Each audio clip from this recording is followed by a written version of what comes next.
हजरत उस्मान के दौर में हजरत उमर की तरह मुसलमानों ने अपनी बढ़ती हुई ताकत को जारी रखा।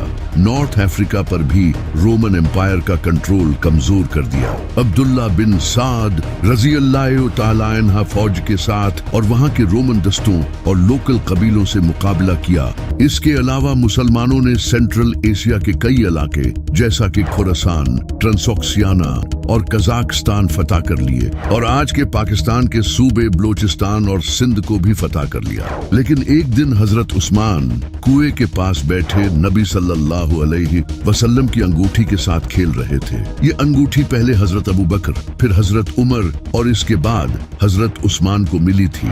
जब हजरत उस्मान इस अंगूठी से खेल रहे थे, इनके हाथ से कुएं में गिर गई और इस दिन के बाद से मुसलमानों में फितने शुरू हो गए, लेकिन वो अंगूठी नहीं मिली। हजरत उस्मान रज़ी अल्लाह तआला अन्हा ने कुछ बहुत ही बुरे फैसले लिए, जैसा कि हजरत उस्मान ने अपने सौतेले भाई अब्दुल्ला बिन साद को इजिप्ट का गवर्नर बना दिया। यहाँ तक कि उन्होंने अपने एक और सौतेले भाई वलीद बिन उकबा को कूफा का गवर्नर बना दिया। इस तरह हुकूमत में ऐसे बहुत से गवर्नर आ गए थे जो कि ईमानदार नहीं थे। जब इमाम अली अलैहिस्सलाम को इसका पता चला, नबी सल्लल्लाहु अलैहि वसल्लम की लिखी हुई एक तहरीर हजरत उस्मान के पास भेजी कि आप अपने गवर्नर को इस तहरीर के मुताबिक माल तकसीम करने का हुक्म दें। हजरत उस्मान ने आगे से कहा कि मुझे इसकी कोई जरूरत नहीं। लेकिन जो इन सबसे बड़ी गलती हजरत उस्मान ने की कि उन्होंने एक ऐसे इंसान को वापस बुलाया जिसे नबी सल्लल्लाहु अलैहि वसल्लम ने सालों पहले निकाल दिया था, मरवान। ये हजरत उस्मान के चचा का लड़का था, बल्कि इसे अपनी एक बेटी भी दे दी। मुसलमान हजरत उस्मान के इन फैसलों को लेकर बहुत गुस्सा हुए, यहाँ तक कि अमार इब्न यासिर, हजरत आयशा और मोहम्मद बिन अबी बकर रजी अल्लाह तआला अन्हा हजरत उस्मान के खिलाफ खड़े हो गए। इसी तरह हजरत उस्मान ने इजिप्ट का गवर्नर अबी सरा को लगा रखा था, लेकिन इजिप्ट के लोग इससे बिल्कुल भी खुश नहीं थे। तो मोहम्मद बिन अबी बकर, जो कि इमाम अली अलैहिस्सलाम के बेटे थे, वो इजिप्ट के कुछ लोगों के साथ हजरत उस्मान के पास आए और इनके भाई गवर्नर की शिकायत करने लगे। हजरत उस्मान ने कहा कि मैं अपने भाई को गवर्नर हटाकर नया गवर्नर लगाऊंगा। तो हजरत उस्मान ने इन्हें समझाकर वापस भेज दिया। तो रास्ते में रात के वक्त उन्होंने दूर से घोड़े को दौड़ते हुए सुना। मोहम्मद बिन अबी बकर इमाम अली अलैहिस्सलाम के बेटे थे और बहुत होशियार थे। उन्होंने अपने साथियों के साथ इसे पता चले बगैर पीछा किया और पकड़ लिया। जब इसकी तलाशी ली गई तो इससे एक खत वसूल हुआ जिसमें लिखा था कि जैसे ही मोहम्मद बिन अबी बकर इजिप्ट पहुंचे, इसका कत्ल कर दो। ट्विस्ट है, ये खत हजरत उस्मान ने नहीं बल्कि मरवान ने भेजा था। हजरत उस्मान ने तो खत लिखा था कि मेरे भाई को गवर्नर हटाकर मोहम्मद बिन अबी बकर को लगा दिया जाए, क्योंकि ये हजरत उस्मान का वजीर था कि मोहम्मद बिन अबी बकर जैसे ही इजिप्ट पहुंचे इसे कत्ल कर दिया जाए। लेकिन मोहम्मद बिन अबी बकर और इनके साथियों को लगा कि ये खत हजरत उस्मान ने भेजा है, तो मोहम्मद बिन अबी बकर अपने साथियों के साथ वापस मदीना आए और इनका खाना पानी बंद कर दिया। हजरत उस्मान ने कहा कि मैंने ये खत नहीं भेजा, लेकिन इनकी बात का किसी ने यकीन नहीं किया। हजरत उस्मान के खिलाफ हजारों लोग थे। इमाम अली अलैहिस्सलाम ये मसला पीसफुली हल करने की कोशिश करते रहे। वो चाहते थे कि हजरत उस्मान खिलाफत छोड़ दें। अपने बेटे हसन और हुसैन को हजरत उस्मान की हिफाजत के लिए खड़ा कर दिया, लेकिन हजरत उस्मान के रिश्तेदारों में से कोई भी नहीं आया इन्हें बचाने के लिए।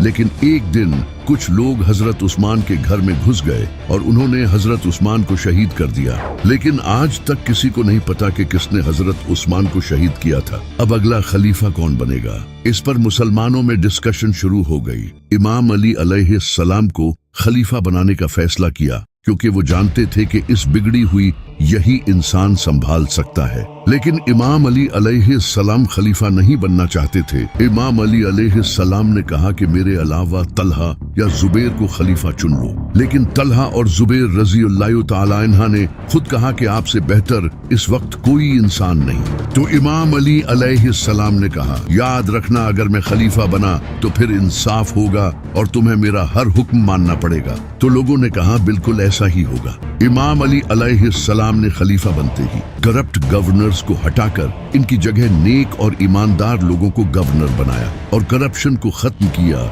जो कि पिछले गवर्नर करते आ रहे थे, और खजाने को अच्छे से मैनेज किया ताकि इस तरह इमाम अली अलैहिस्सलाम इस बिगड़े हुए निजाम को ठीक करने लगे।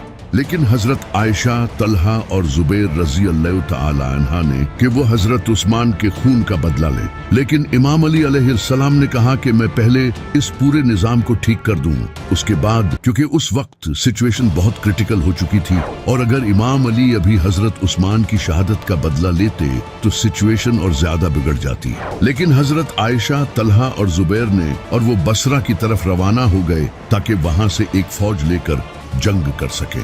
इस पर अम्मार इब्ने यासिर ने कहा, नबी सल्लल्लाहु अलैहि वसल्लम की बीवी आयशा बसरा की तरफ रवाना हो चुकी हैं, जो दुनिया और आखिरत में तुम्हारे नबी की बीवी है। अब अल्लाह तुम्हें आजमाना चाहता है कि तुम आयशा की इताअत करते हो या अल्लाह की, क्योंकि अली की इताअत अल्लाह की इताअत है। और ये खुतबा देने वाला शख्स वही इंसान था जिसके बारे में नबी सल्लल्लाहु अलैहि वसल्लम ने फरमाया था कि अम्मार सिर से पांव तक ईमान से भरा हुआ है। जब इमाम अली अलैहिस्सलाम को इसका पता चला कि बसरा में इनके खिलाफ फौज जमा करने गए हैं, तो इमाम अली अलैहिस्सलाम उन्हें समझाने के लिए कूफा से बसरा गए लेकिन हजरत आयशा ने इनकी बात नहीं मानी, जबकि इमाम अली का हजरत उस्मान के खून का बदला लेना बनता भी नहीं था। इमाम अली के खलीफा बनने से पहले शहीद हुए थे, और दूसरी बात ये कि हजरत उस्मान के खिलाफ बगावत हुई थी और ये भी नहीं पता था कि कातिल कौन है, और तीसरी बात ये कि अगर इमाम अली अलैहिस्सलाम तो ये भी इनका हक था क्योंकि खलीफा ऐसा बिल्कुल कर सकता है। लेकिन हजरत आयशा, तलहा और जुबैर ने उनकी बात नहीं मानी, उल्टा उनके खिलाफ बगावत शुरू कर दी, जबकि कुरान में आया है कि अपने अमीर की इताअत करो। और जैसा कि नबी सल्लल्लाहु अलैहि वसल्लम ने फरमाया था कि कुरान अली के साथ है और अली कुरान के साथ, कूफा वापस आ गए ताकि इन्हें रोकने के लिए फौज तैयार कर सके।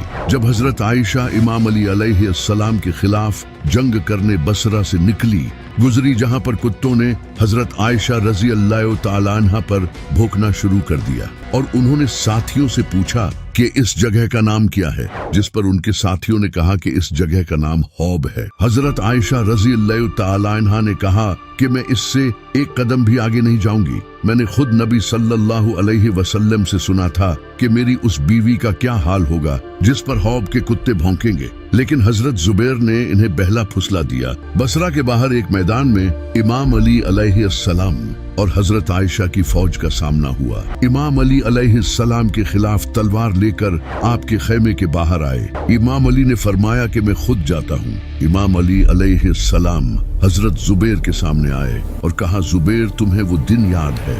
जुबैर, तुम अली से इतनी मोहब्बत करते हो, लेकिन एक दिन ऐसा भी आएगा जब तुम अली के खिलाफ तलवार लेकर खड़े हो जाओगे। देखो आज वो दिन आ गया। हजरत जुबैर रजी अल्लाह तआला अन्हा को जब ये याद आया और वो अपने घोड़े पर बैठकर वापस चले गए, लेकिन पीछे से इमाम अली अलैहिस्सलाम एक इंसान ने जाकर इन्हें कत्ल कर दिया और इनका गला काटकर इमाम अली अलैहिस्सलाम के सामने ले आया, जिस पर इमाम अली अलैहिस्सलाम ने कहा कि मैं इस इंसान को दोज़ख की बशारत देता हूँ। इमाम अली अलैहिस्सलाम पूरी कोशिश कर रहे थे कि ये जंग न हो, क्योंकि इनके मुखालिफ में मुसलमान थे। तो इमाम अली अलैहिस्सलाम ने अपने बेटे मोहम्मद बिन अबी बकर को हजरत आयशा के पास भेजा। मोहम्मद बिन अबी बकर हजरत आयशा रजी अल्लाह तआला अन्हा के पास गए और उन्हें समझाने की कोशिश की, लेकिन वो फिर भी नहीं मानी। हजरत आयशा इस जंग में एक ऊंट पर बैठकर सामने आई।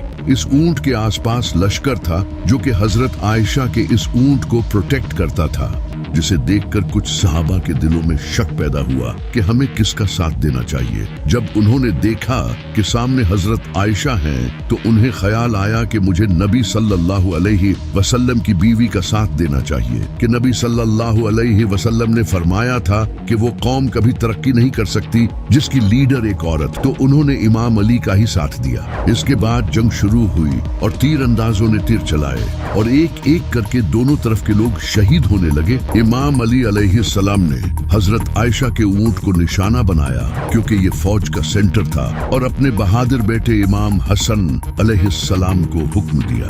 इमाम हसन अलैहिस्सलाम तलवार के साथ ऊंट की तरफ बढ़े और इस ऊंट की टांगे काट दी। तभी तेजी से एक इंसान घोड़े पर आया और उसने हजरत आयशा को पकड़कर अपने साथ घोड़े पर सवार कर लिया, जिसे देखकर हजरत आयशा के साथी कहने लगे कि अली ने नबी की बीवी की हुर्मत पामाल कर दी। एक और जालिम खड़ा हुआ जिसका नाम था मुआविया।